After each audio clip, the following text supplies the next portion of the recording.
Yes, good morning everyone once again. Good morning. Good morning. See, yesterday we have completed our third chapter, portfolio revision and evaluation, in which securities performance measurement was done through three models: Sharp measure, Tenure measure, and Jensen measure. Okay. Now our next chapter is bond evaluation. It's all about bond, and you have done it in mutual funds. You have to calculate YTM in that chapter. I hope you know what is YTM.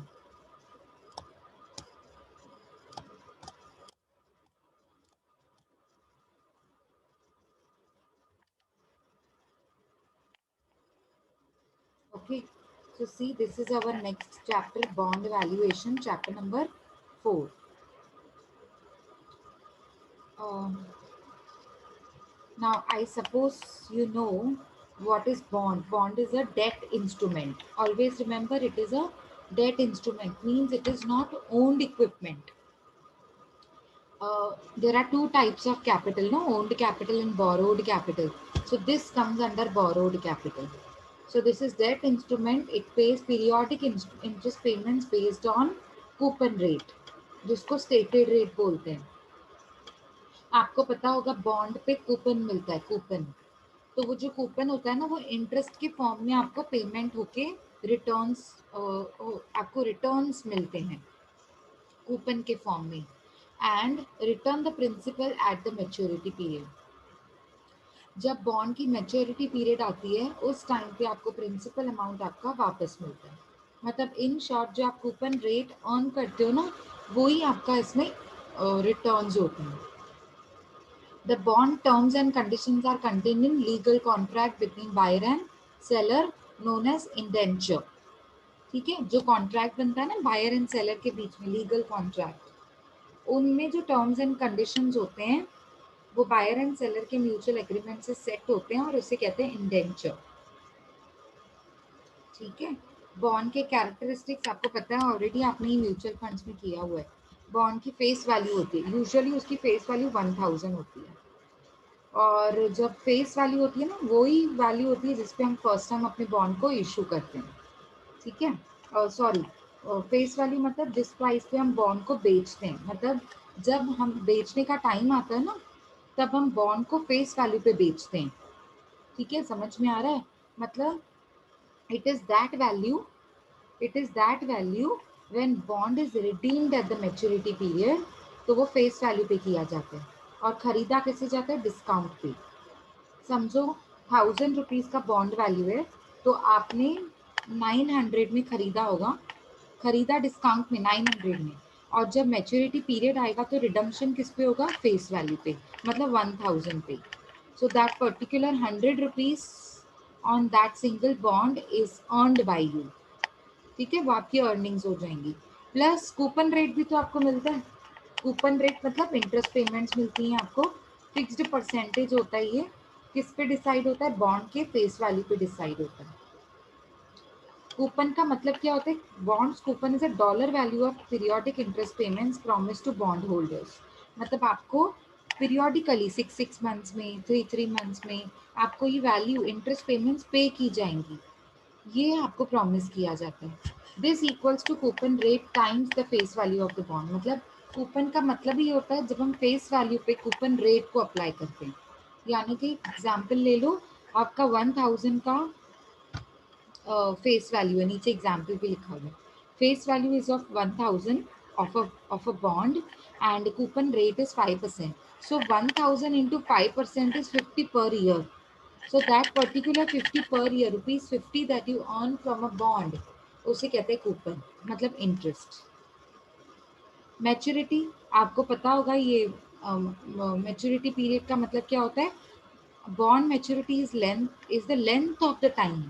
मतलब जब तक आपने इसको repay नहीं किया, जब तक आपने इसको बॉन्ड को रिडीम नहीं किया, तब तक आप इसको बोल सकते हो इसकी मैच्योरिटी पीरियड आई नहीं है. So maturity period means the length of the time until the principal payment is scheduled to be repaid. जब तक आप उसका प्रिंसिपल पेमेंट नहीं कर देते हो उस टाइम तक बॉन्ड की मैच्योरिटी पीरियड होती है। एग्जाम्पल, आज बॉन्ड आपने खरीदा, तो जब तक आप इस कंपनी आपको पे नहीं करती है, सपोज 5 इयर्स तक पे नहीं कर रही है और 5 इयर्स के बाद पे करेगी, तो इन शॉर्ट मैच्योरिटी पीरियड क्या हो गई? 5 इयर्स। ओके, मैक्सिमम यूएस के बॉन्ड्स में तो आप देखोगे मैक्सिमम 30 इयर्स से ज्यादा मैच्योरिटी पीरियड नहीं होता है। ठीक है, कॉल प्रोविजंस क्या होते हैं? देखो, many bond contains a provision that enables the issuer to buy the bond back from the bond holder.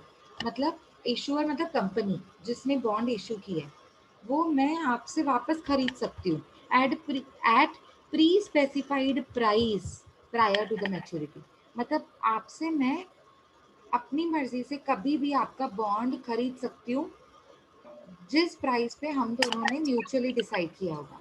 Pre specified मतलब पहले से डिसाइड किया होगा, जो स्पेसिफाई करके रखा है हमने एग्रीमेंट में। मैच्योरिटी पीरियड से पहले मैं कभी भी आपका बॉन्ड आपसे खरीद सकती हूँ।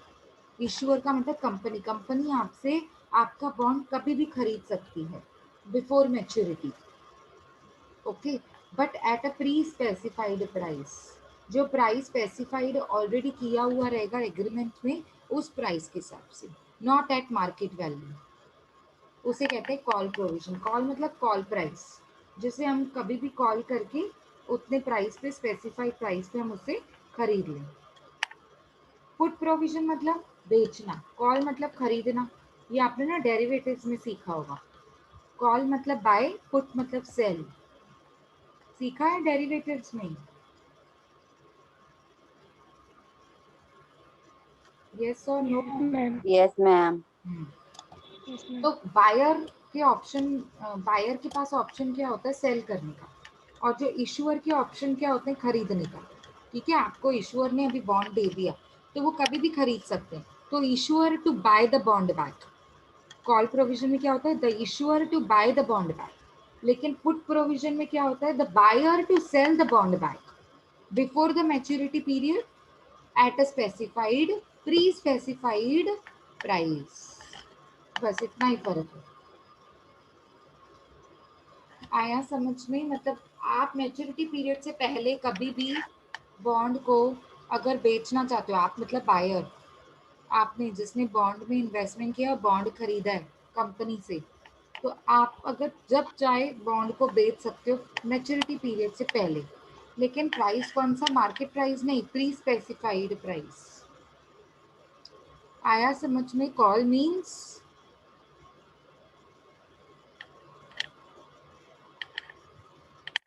कॉल प्रोविजन का मतलब क्या होता है? बाय की सेल?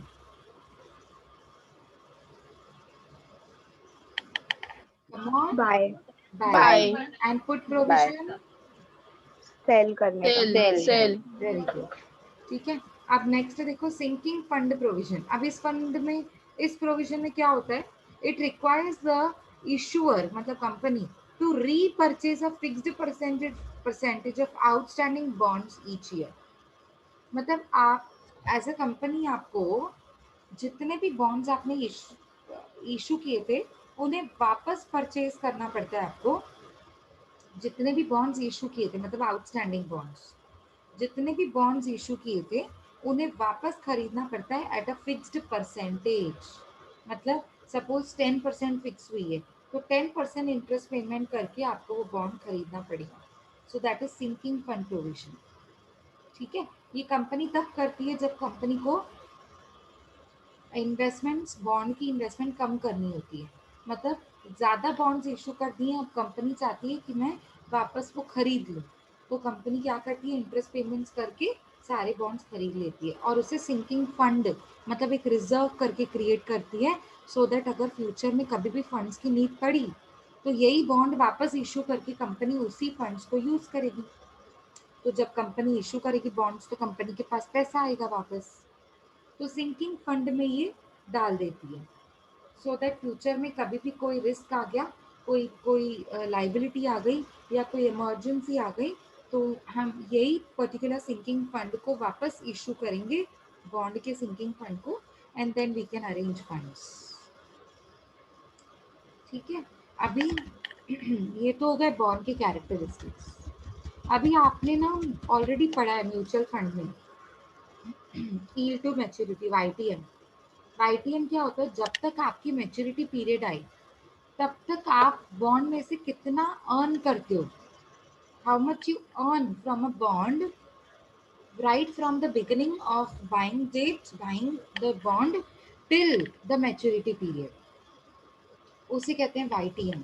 मतलब yield to maturity, yield का मतलब होता है अर्निंग्स, अर्निंग्स टू मैच्योरिटी का मतलब होता है मैच्योरिटी पीरियड तक अगर आप रुक गए, बॉन्ड को बेचा नहीं, आपने बॉन्ड को होल्ड किया, तो अगर मैच्योरिटी पीरियड तक होल्ड ऑन किया और मैच्योरिटी पीरियड पे बेचा, तो आप बॉन्ड में से कितना अर्न करते हो, ठीक है, उसे कहते हैं YTM.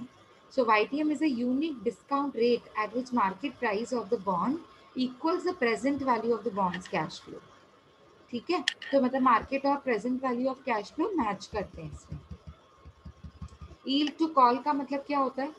देखो कॉलेबल होते हैं, कॉलेबल अपनी कॉर्पोरेट्स क्या करते हैं, कंपनीज क्या करते हैं, ये बॉन्ड इशू करते हैं. This means that issuer of the bond मतलब कंपनी ऑफ द बॉन्ड जो इशू कर रही company can redeem the bond prior to the maturity, मतलब कभी भी कॉल कर सकते हैं. ठीक है, प्री स्पेसिफाइड रेट पे. ओके, ये वही बात हो गई, वापस वही चीज वो बोल रहा है, yield टू कॉल मतलब कभी भी कॉल कर सकते हैं. प्राइसिंग बॉन्ड्स, प्राइसिंग बॉन्ड्स का मतलब क्या होता है? Bonds price equals the present value of its expected future cash flow. इसका मतलब क्या है?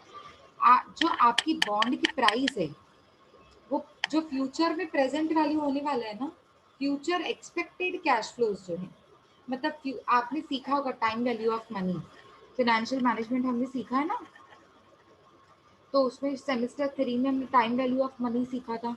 मतलब फ्यूचर में जो 5 लाख मिलने वाले हैं उसकी आज की वैल्यू क्या है, उसके हिसाब से बॉन्ड का प्राइस डिसाइड होता है. मतलब फ्यूचर 5 साल के बाद बॉन्ड की प्राइस क्या होगी और उसका आज का वैल्यू क्या है. समझ में आ रहा है? यस और नो?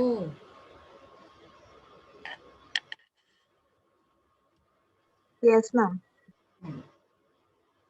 अभी देखो बॉन्ड के ऊपर है ना कुछ रिस्क अटैच होते हैं. अभी हम पढ़ रहे हैं बॉन्ड के ऊपर कौन कौन से रिस्क अटैच होते हैं. एक होता है इंटरेस्ट रेट रिस्क, मतलब कभी भी मार्केट ऊपर गया तो इंटरेस्ट रेट बढ़ सकता है, इंटरेस्ट रेट कम हो सकता है मार्केट के फ्लक्चुएशंस की वजह से. तो इंटरेस्ट रेट ऊपर और कम होने की वजह से ना बॉन्ड की प्राइस पे इफेक्ट आ सकता है. मैच्योरिटी डेट तक आप अगर रुक रहे हो तो बॉन्ड के प्राइस पे जो इफेक्ट आ सकता है वो किसकी वजह से आ सकता है? पहला इंटरेस्ट रेट की वजह से, और ये इंटरेस्ट रेट किस पे डिपेंड होता है? पूरा मार्केट के ऊपर. री इन्वेस्टमेंट रिस्क, बहुत बार ऐसे होता है कि आप चाहते हो कि मैच्योरिटी पीरियड तक से पहले मैं बेच दूं, only because you want to purchase, ऐसे परचेज करना चाहते हो आप बॉन्ड्स को जो लोअर रेट पे अभी मिल रहे हैं, तो आप क्या करते हो? अभी वाले बॉन्ड्स को बेच देते हो, तो कभी कभी उसमें नुकसान हो जाता है आपका. नेक्स्ट इज मे बी आप बाद में बेचते तो उस पर प्रॉफिट हो सकता था, तो री इन्वेस्टमेंट रिस्क की वजह से भी आपका लॉस हो सकता है. इन्फ्लेशन रिस्क, महंगाई बढ़ गई, महंगाई बढ़ गई, इंटरेस्ट रेट्स कम हो गए, 2% से 1% पे आ गए, लिखा हुआ एग्जाम्पल. तो इसकी वजह से मुझे इंटरेस्ट का जो अर्निंग्स है वो कम मिला, इंटरेस्ट रेट कम हो गया ना, तो मुझे इंटरेस्ट अर्न मैंने उतना नहीं किया जितना मैं अर्न कर सकती थी. सो इन्फ्लेशन की वजह से. क्रेडिट और डिफॉल्ट रिस्क, कंपनी में बहुत सारे लोग हैं जो प्रॉपर बॉन्ड की पेमेंट नहीं कर रहे, डिफॉल्ट मतलब पैसा खा गए, तो कंपनी का पैसा खा गए मतलब कंपनी का market value down, market value down मतलब बॉन्ड के प्राइस पे इफेक्ट तो आएगा.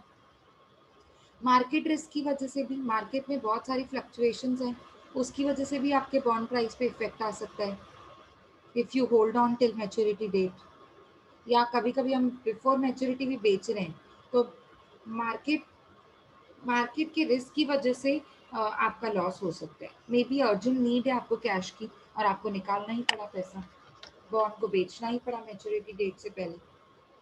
ठीक है. सिलेक्शन रिस्क, आपने गलत बॉन्ड को सिलेक्ट किया, समझ में आ रहा है, या गलत टाइम पे उसको बेचने का डिसीजन सिलेक्ट किया, so it may be selection risk. Timing risk, poor timings, मतलब आपको पता ही नहीं था ये कब बेचना है कब खरीदना है, प्रॉपर टाइम आपकी टाइम कैलकुलेशन प्रॉपर नहीं थी।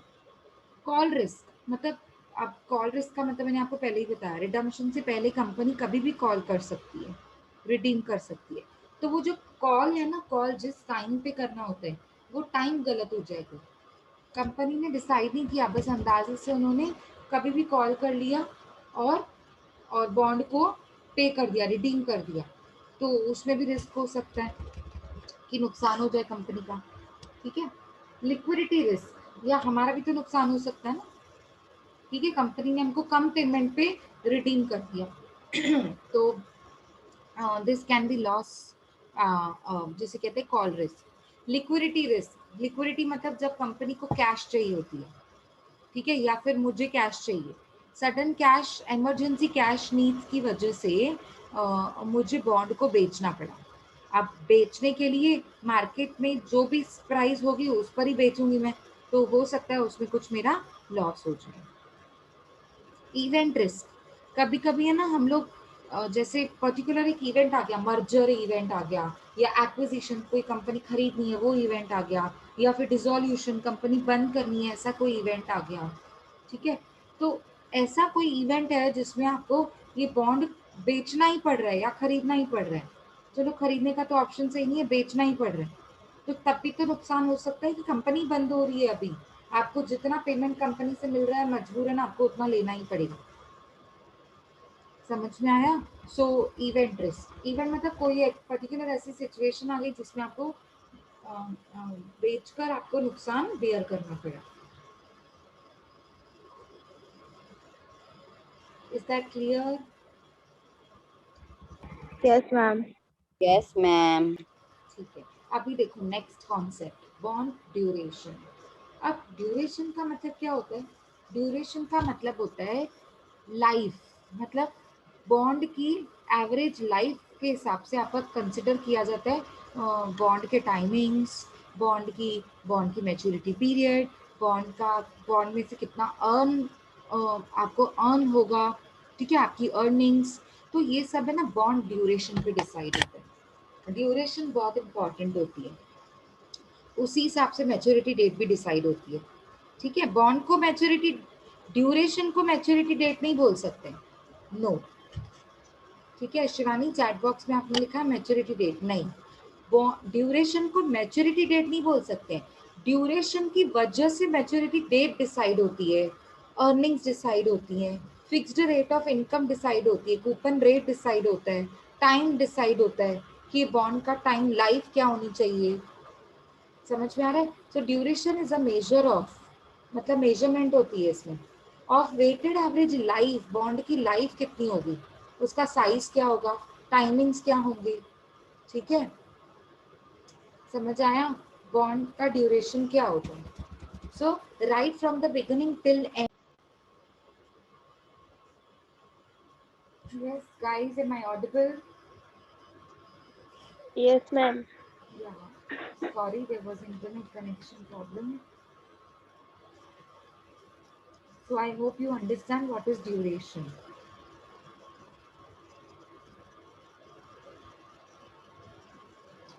Okay, now see.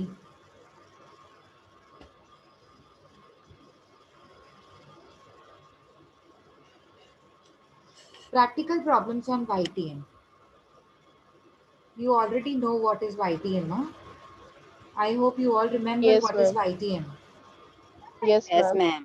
ठीक है, अभी देखो पहले YTM की फॉर्मूला देख लो, एक बार रिवाइज कर लेते हैं। हमने ऑलरेडी म्यूचुअल फंड में किया हुआ है, उसके बाद हमने एक और सब्जेक्ट में किया था ना, ठीक है, एनीवेज YTM। अब देखो YTM का मतलब क्या होता है, यील्ड टू मैच्योरिटी, मतलब आप मैच्योरिटी तक अगर अपने बॉन्ड को होल्ड करते हो तो मैच्योरिटी तक होल्ड करने की वजह से आपके बॉन्ड में कितनी अर्निंग्स होती हैं। सो यहाँ पे हम आई नहीं लिखते हैं, हमेशा सी लिखते हैं। आई मीन्स इंटरेस्ट रेट, पर बॉन्ड पे कभी इंटरेस्ट नहीं मिलता है, बॉन्ड पे क्या मिलता है, कूपन, कूपन रेट मिलता है। सो हम यहाँ पे लिखेंगे सी प्लस, अब क्या लिखेंगे ब्रैकेट में, face value minus market value divided by number of years, whole divided by face value plus market value divided by 2, मतलब average. ये face value plus market value divided by 2 का मतलब क्या है? Average. किसका average? दोनों values का, face value and market value. And because आपको ये YTM percentage में चाहिए इसीलिए into 100. फॉर्मूला याद आई? Yes, Yes, ma'am. ma'am. ठीक है, तो YTM, ठीक है, अभी देखो प्रैक्टिकल सम्स दिए YTM के. A bond of rupees 1000 has a coupon rate of 8% per annum. Bond of rupees 1000 means face value 1000 has a coupon rate 8% per annum and the maturity period of 3 years, मतलब number of years 3. The bond is currently selling at rupees 910, 910. ये market value है. Current selling price मतलब market value. So what is the yield to maturity in the investment of this bond? मतलब अगर आप ऐसे bond में investment करोगी तो आप मैच्योरिटी तक कितना अर्न करोगे, वो आपसे पूछ रहे हैं. बहुत सिंपल है ये. देखो पहले YTM की फॉर्मूला लिखेंगे, C plus bracket face value minus market value divide by n whole divided by face value plus market value divide by 2 into 100. अब आपको निकालना है C मतलब कूपन रेट, कूपन निकालना है, सॉरी कूपन रेट नहीं, C मतलब कूपन. आप कूपन कैसे निकालते हैं? हमेशा याद रखो कूपन रेट दिया रहेगा आपको 8%. आपको 8% नहीं लिखना है. क्या लिखना है आपको? कूपन रेट नहीं लिखना है, कूपन लिखना है. कूपन, कूपन मतलब कितना आपको मिला एग्जैक्टली रुपीस में. सो किस पे निकाला जाता है कूपन रेट को? किस पे अप्लाई करते हैं? 1000 into 8. Very good. 8%, 8 नहीं, 1000 इंटू 8 करोगे तो आंसर अलग आएगा, और 1000 इंटू 8% करोगे 1008%. तो आंसर अलग आएगा. तो यहाँ पर आपको हमेशा याद रखना है कि कूपन रेट फेस वैल्यू पे एप्लीकेबल होता है. What ever is your face value. So 1000 into 8% is 80.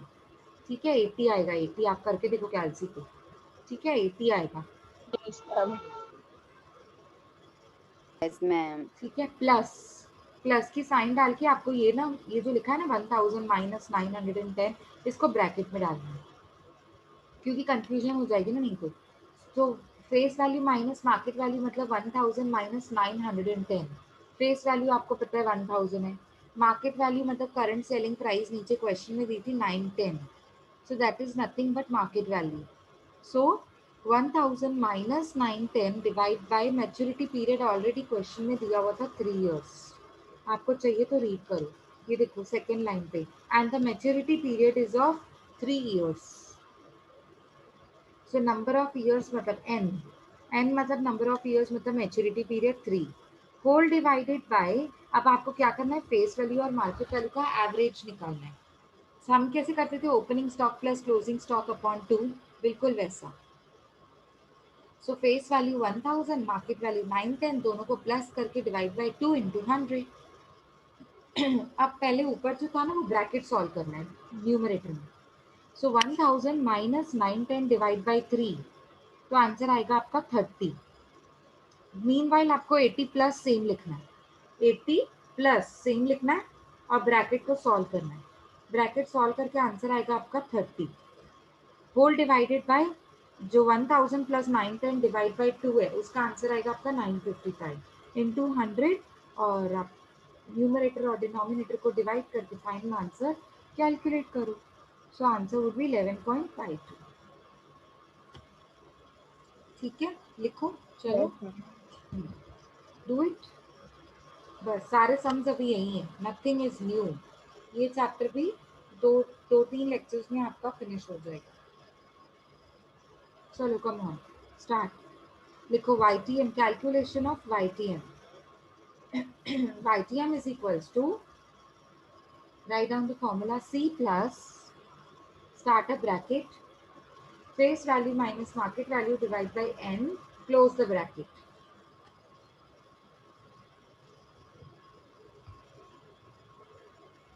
whole divided by face value plus market value divided by 2 into 100.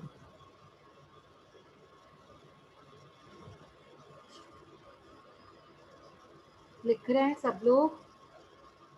Yes. Yes, Yes, ma'am. ma'am. तो कूपन रेट दिया हुआ है 8% और face value दिया हुआ है 1000. तो 1000 का 8% is how much?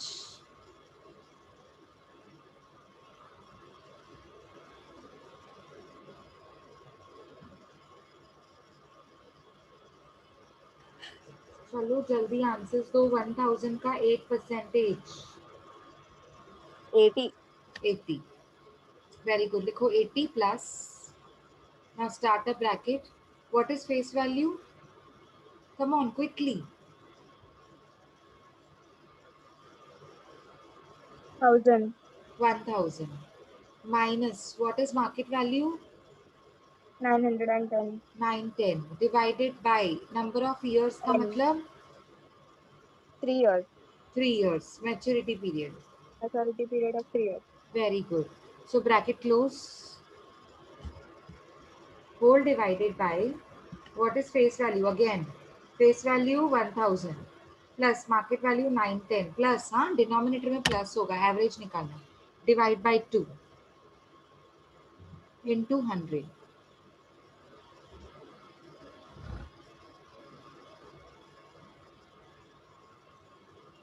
Next line पे आ जाओ. 80 प्लस सेम लिखो. Tell me what is the answer of bracket. Open the bracket. 1000 minus 910 divide by 3.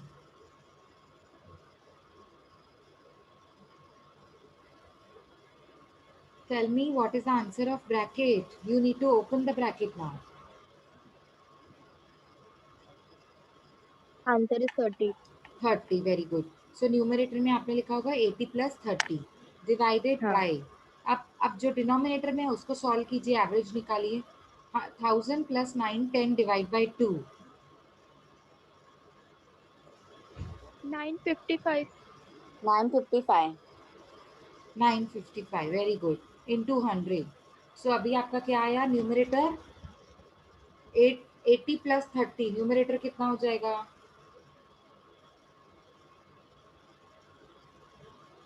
110. So 110 divide by 955 into 100. ये आपका नेक्स्ट है. 110 divide by 955 into 100. So what is the final answer?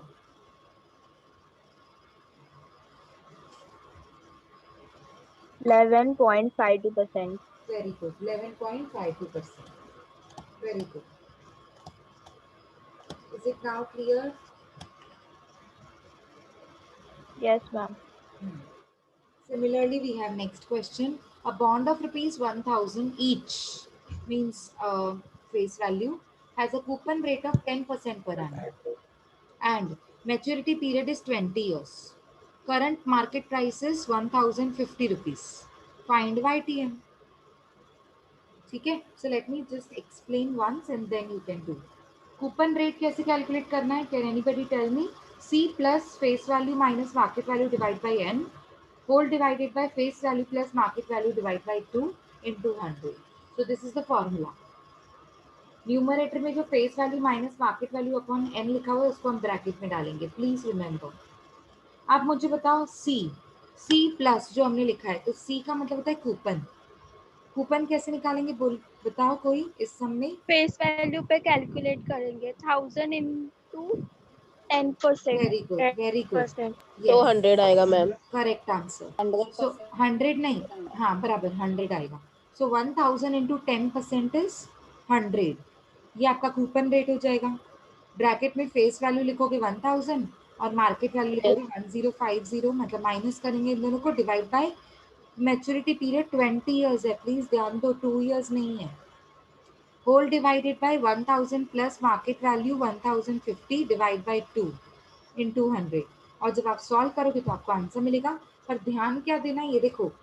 ध्यान क्या देना है यहाँ पे देखो एक बार थर्ड स्टेप पे. ये वाला थर्ड स्टेप आप लिखोगे 100 प्लस सिंग.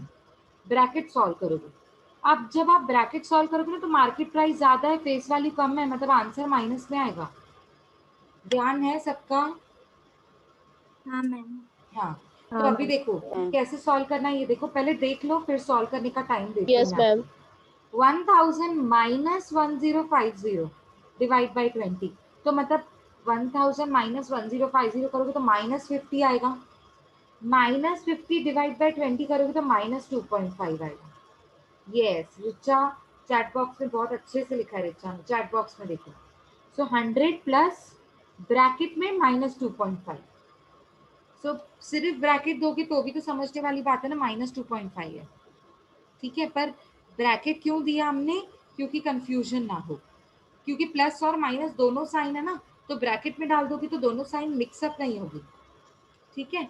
इन शॉर्ट मुझे करना क्या है, ये देखो अभी 100 plus bracket minus 2.5 divided by, अभी इसका तो एवरेज निकालोगे 1000 प्लस 1050 डिवाइड बाय 2, तो आंसर आएगा 1025 इनटू 100। अब देखो फोर्थ स्टेप में क्या किया इन्होंने, 100 प्लस माइनस 2.5, मतलब प्लस माइनस क्या होता है, minus. Very good Richa, plus minus क्या होता है, माइनस। करना आपको माइनस है और ग्रेटर नंबर का साइन करना आपको माइनस है, तो 100 minus 2.5, please be very careful. 100 minus 2.5 is how much? Come on, how much? 97.50. 97.50. 97.50। But आपको ग्रेटर नंबर का साइन देना, मतलब यहाँ पे ग्रेटर नंबर क्या है, 2.5 है कि 100 है? 100. हाँ, मतलब 100 का साइन प्लस है, तो मतलब कुछ साइन नहीं, प्लस है तो मतलब कोई भी साइन नहीं देने का, ठीक है। तो 97.50 डिवाइडेड बाय 1025 इंटू 100, तो आपका आंसर आ जाएगा 9.51। पॉइंट के बाद मुझे 2 ही डिजिट चाहिए। Is that clear with the solution part? I am giving you 2 minutes to complete with the solution. 2 minutes, हाँ। ये ना मीटिंग 3 minutes में क्लोज हो जाएगी, तो हम क्या करेंगे, 5 minutes की ब्रेक लेंगे और फिर लेक्चर ज्वाइन करेंगे। Is that okay with everyone? Yes ma'am. Yes, okay ma'am. Okay, ठीक है। Yes ma'am. अभी आप पहले सॉल्यूशन लिखो और उसके बाद ये मीटिंग एंड हो जाने के बाद 5 minutes में लेक्चर के लिए ज्वाइन करना।